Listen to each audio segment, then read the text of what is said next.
on the spectacular west coast of Florida, in one of the nation's fastest growing urban areas, you'll find one of the world's most unusual places, an unpredictable collection of delights called Busch Gardens.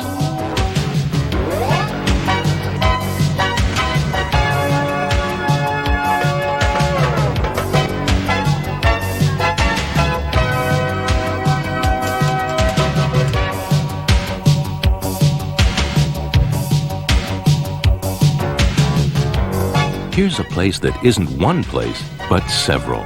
A collection of lands within a land that combines good times galore with ways to meet wildlife face to face.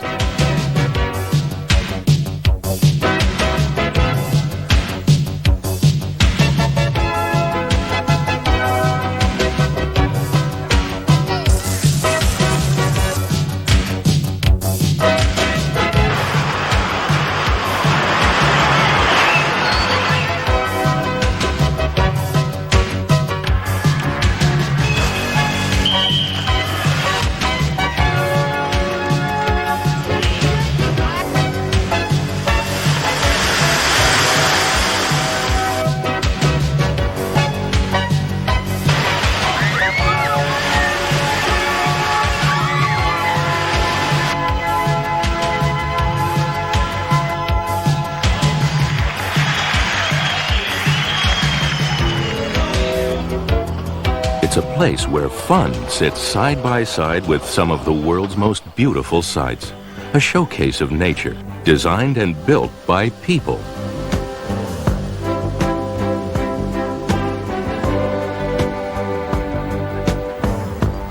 With so much to see and do here, it's no wonder that millions of guests visit Busch Gardens each year.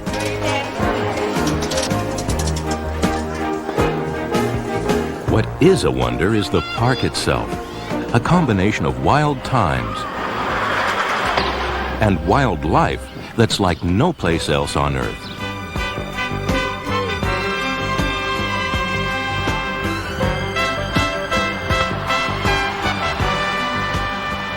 Among the thousands of animals that call this park home are many whose wildlife homes no longer support them. Like zoos around the world, Busch Gardens is providing endangered species with a new chance for survival. Here, the permanent residents find themselves in a climate that's similar to that of their native lands. Busch Gardens is absolutely unique. We have this incredible collection of animals in a situation that most zoos don't. It allows people an appreciation, not really of the wild, because there's a level at which the wild doesn't exist anymore, but it allows people an appreciation of how things should be, and perhaps we can all work towards that should be. And that's what I hope Busch Gardens gives everyone who comes to visit us.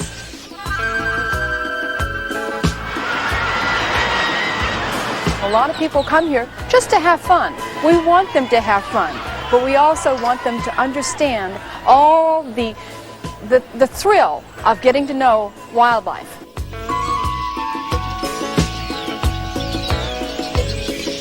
And that's what makes Busch Gardens such a special place. It's a window to the wonders of the wild, where the closer you look, the more you'll find to see. When Busch Gardens first opened its doors in 1959, visitors enjoyed a 16-acre park devoted entirely to birds and flowers. In the years since, the park has grown in size and stature. The event that symbolized just how important a zoo Busch Gardens has become was its selection by the Chinese government as a temporary home for Ling Ling and Yong Yong, two rare giant pandas. To accommodate these honored guests, the park designed and built a customized enclosure, complete with air conditioning, running water, bamboo foliage, and a people mover for the steady stream of visitors who came to share in the big event. All in all, today's Busch Gardens covers more than 300 acres and is home to more than 3,000 mammals, reptiles, and birds. Because there is so much to see, The park has 3 different ways visitors can get the lay of the land: over, around, and through it all. Over on the high-flying sky ride.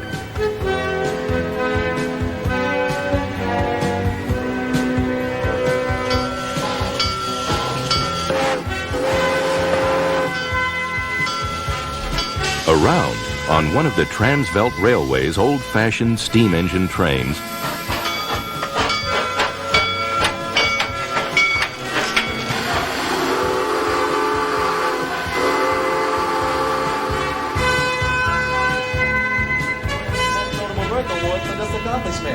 These antelope are still very rare, and you are viewing one of the largest collections in captivity.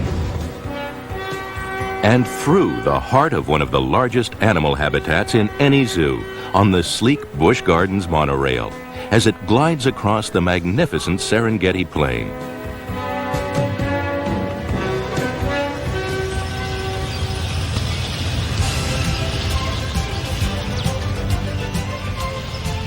The Serengeti Plain is a fantastic place. 70 acres of wide open spaces for the animals. We have some 28 species of animals out here, and there's 478 individual animals. David Seeger is one of the keepers who keep track of all the residents of this home on the range. Louis Barossa also works out on the Serengeti and in Busch Gardens' well-equipped zoo kitchen, where every morning the massive job of feeding the park's huge population begins. We come in the mornings preparing all the food for all the animals, and as the day progresses, all this will be used. It's a good 7.5 hours of making food and getting it all set up, and then the feed truck will start coming in and picking up all their food. Good morning, Lou. You got everything ready for Serengeti? Everything's ready. Take it away. Thank you.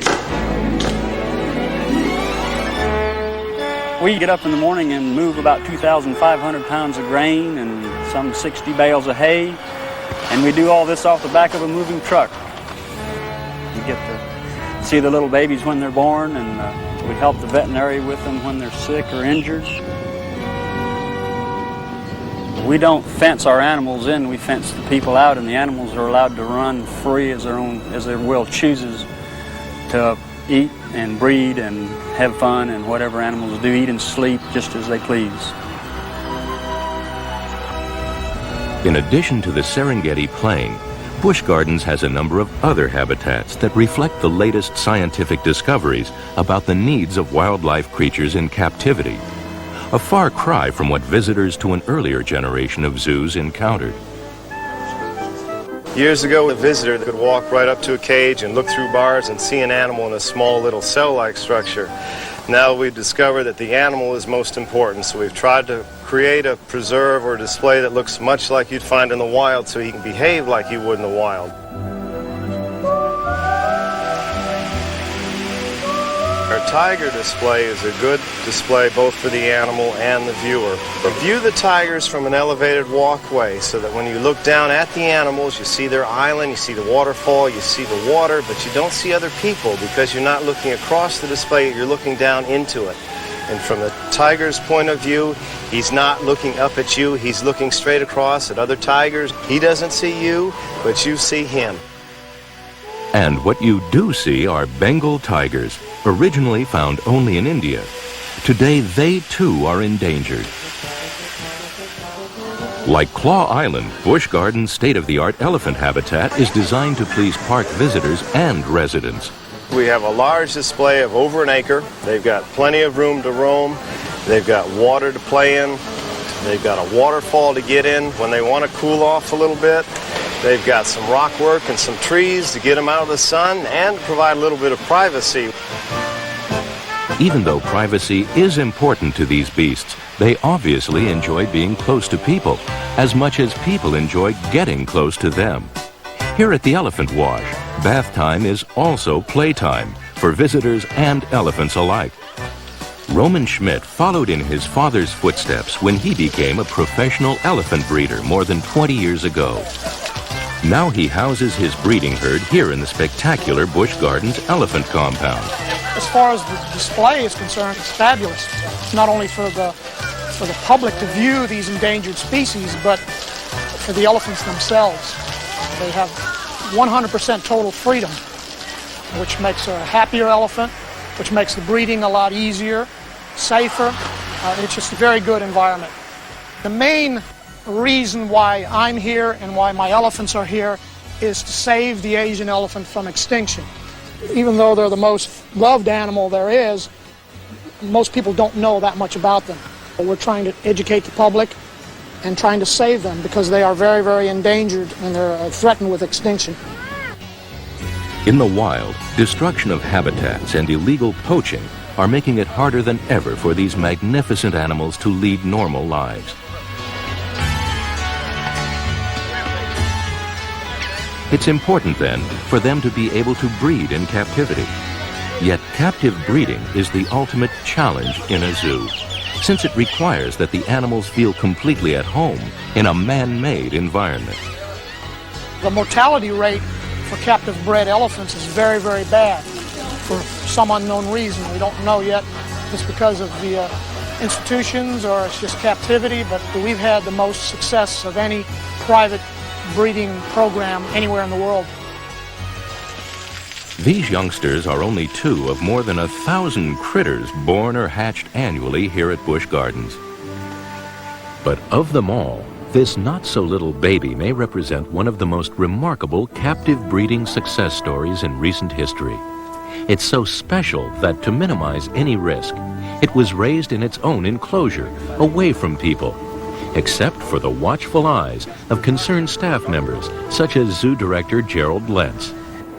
In order for animals to survive long-term, they need to have different animals that are inputting genes into their society. In other words, different breeding animals must come together in nature and as well as in zoos. A few years ago, we decided that we needed some new giraffe for our exhibit here at Busch Gardens. We knew, and all the zoos knew in this country, that there had been like over 20 years since any major numbers of reticulated giraffe have even been imported into the United States. So this was a very major importation from that, because the opportunity for importing giraffe is very, very limited. The capture program was one of the most exciting things I've ever been involved in. It's kind of the ultimate field trip, if you will. This field trip involved an expedition to the Kenyan wilderness. There, Busch Gardens zoological experts carefully selected and captured the animals so sorely needed across the Atlantic. It was also incredibly successful. After a few months in quarantine, 17 young, healthy, reticulated giraffes, named for the reticulated or web-like patterns on their coat, made a new home for themselves on Busch Gardens' Serengeti Plains. After that, it was wait and hope the giraffes would feel comfortable enough to settle in and raise a family.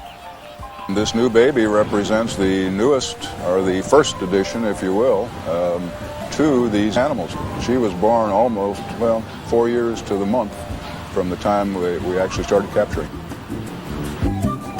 Actually, this baby is good news for all reticulated giraffe. Even though they're not yet officially endangered, their numbers are diminishing in their Kenyan wilderness homeland. We were able to go into Africa and actually capture these animals before they reached the point of being extremely endangered and depleted and diminished. The giraffe, to me, is a magnificent animal. I think that when you see it in a zoo or in captivity, it stops you and makes you look at it because it is big, it's strange, it's interesting. Giraffe are basically good-natured animals. They basically don't bother too much of anything. They're curious. They're just fascinating animals.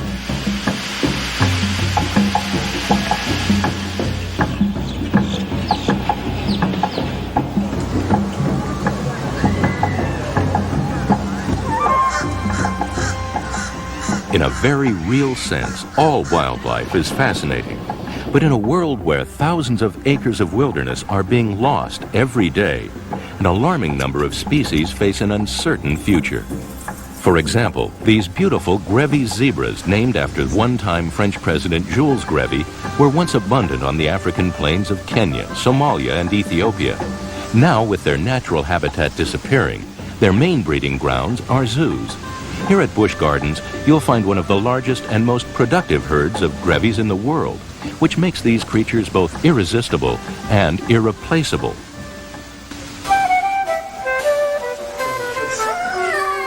Wild creatures are understandably protective of their young, and seeing baby animals up close is a rare event.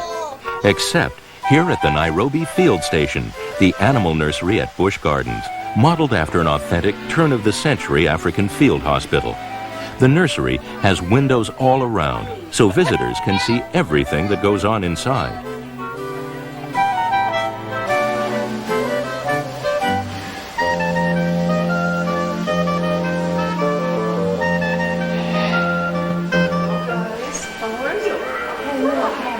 How are you? Hi, got your bottle. It's cute. Babies are important to the park's wildlife conservation work, so this facility has been equipped with everything that animal attendant Debbie Bond and her colleagues need to keep an amazing range of youngsters healthy and growing. We have a range of animals that can be from those little birds that hatch that weigh only a few grams to a large variety of hoof stock, as well as primates that come through the nursery. What I'm feeding right now is a baby Cape buffalo. This little buffalo is only 9 weeks old, if you can believe that. When she was born, she was about 115 pounds, and she's probably about twice that size right now. And with enough tender loving care, this is what growing up will mean to that same Cape buffalo, reaching an adult weight of up to 1,800 pounds. Obviously, being a surrogate parent can be a big job. We believe that the animals should remain with their mothers if everything's fine, but a lot of times it just doesn't work out that way. Sometimes a mother has a problem. There's a medical difficulty with the mother or the baby that would warrant the baby coming into the nursery. Sometimes for reasons that we're not sure of and we don't really fully understand yet, animal mothers in zoos refuse to take care of their young, so the nursery would be the next stop for them. You get the same kind of medical attention that any human baby would get. Veterinarian Dr. John Olson oversees the park's incredible variety of medical needs, including many scientists are still discovering. As a zoo veterinarian, you're often considered a specialist, but in my mind, a zoo veterinarian is actually a very extreme generalist as far as medicine goes. I have to deal with fish, reptiles, birds, elephants, marine mammals, a whole gamut of sizes of animals and metabolic systems. That's one of the thrills of it, but it's also a frustration in that there's so little known about many of these species. We don't have the normal values, whether it be blood or heart rate or many, many factors that have not been established yet on the exotic species. To help keep the zoo's population as well as possible and learn more about the mysteries of animal health care, Busch Gardens has a fully equipped hospital, as well as support from the people who work with the animals day in and day out. It's impossible with a collection of our size to get out and see every animal on a daily basis or even a weekly basis as a staff veterinarian. I rely on the keepers and attendants who deal with them daily, who are out there feeding them, to notice if there's a problem. For birds of prey, there's another source of support that extends all the way from Missouri. There, the Anheuser-Busch Company supports an organization called the Raptor Rehabilitation and Propagation Project, Incorporated, that helps injured birds of prey, or raptors, regain their flying abilities. Here at Busch Gardens, the center helps provide a special chance for visitors to see and learn about these magnificent creatures and their remarkable abilities. Many of the raptors that we have in the show are very young birds. They were raised in the Raptor Project. So actually, they're still learning how to do a lot of things. It does not have any feathers on it. Lisa Harris helps train and rehearse the cast of the spectacular Busch Gardens Bird Show. We spent a great deal of time establishing a relationship based on trust and affection.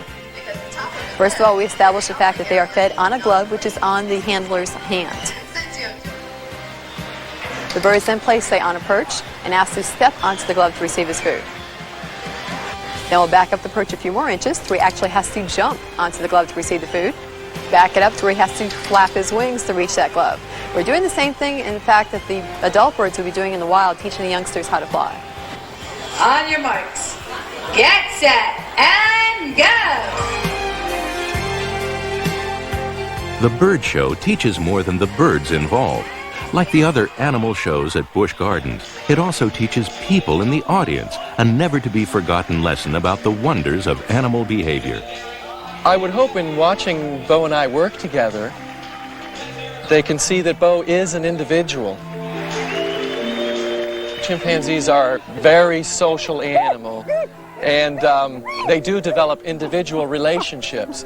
They used to think that brute force was what established the head of the troop, but it's not. It's friendship, relationships. Animals will gang together, if you will, to become buddies and keep other intruders out of the group. So it is very important in their development and also an important part of their life in general.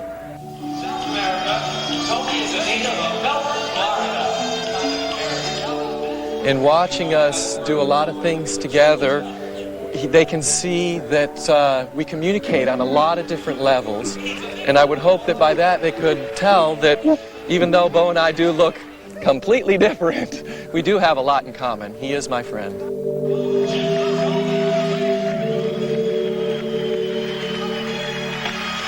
how he's doing it right now? It's called preening. That's cleaning. Anybody with a question will find plenty of friends at Busch Gardens. That's because more and more, the theme of this theme park is getting people in closer touch with the often fragile wonders of nature. We're out here to talk to the guests, to answer questions. There are over 3,000 animals here at the gardens, and they're incredibly interesting, and people come up with great questions. We're here to answer those questions. The whole Busch Gardens staff is trained at making information easy to find and fun to find out. A measure of the park's commitment to public education are the portable question and answer carts you'll bump into here. First we give them the manicure and the pedicure, then we rub them Ever down. wanted a bird's eye view of things? Margot McKnight and the Wings on Wheels cart are here to satisfy your urge to know. With each person, we probably get 5 or 6 questions. So we're answering questions quite a while. See that hole on this one? We just make a little hole and then empty all the contents out. It's liquid, just like... The park is finding more and more ways to help guests learn more about the wonders of nature. Of course, sometimes the questions are just as interesting as the answers. Most interesting question I've ever heard is this a panda egg? The answer was no. At Busch Gardens, you'll find that facts aren't just part of the fun. Public information is one of the park's most important goals. After all, the more you know about the wonders here, the more you're likely to care about them, here and in their worldwide struggle for survival. We've gone from overviews to close-up looking, seeing, touching, and asking. But if you get the feeling we haven't quite covered it all, well, that's just another familiar feeling after a day at Busch Gardens. There's always something else enticing you to stay a little longer. You can't see everything in a day's time. I like the white tiger. I like the elephant. I like the monkey. Elephant. It's actually more educational than what we thought it would be. We just had a wonderful time all day. This is my second time here. I definitely come back. The main reason people enjoy coming back to zoos like Busch Gardens again and again is that some of the most important animals here are people. Pleasing people is part of the job at every modern zoo, since people who've enjoyed seeing nature's wonders are more likely to take home an increased appreciation of them, and hopefully add to the ranks of those who care about preserving our natural heritage the world over. So come and enjoy it all. The animals, the rides, the restaurants, flowers, sights, sounds, songs, and everything else that's here, awaiting you and your return.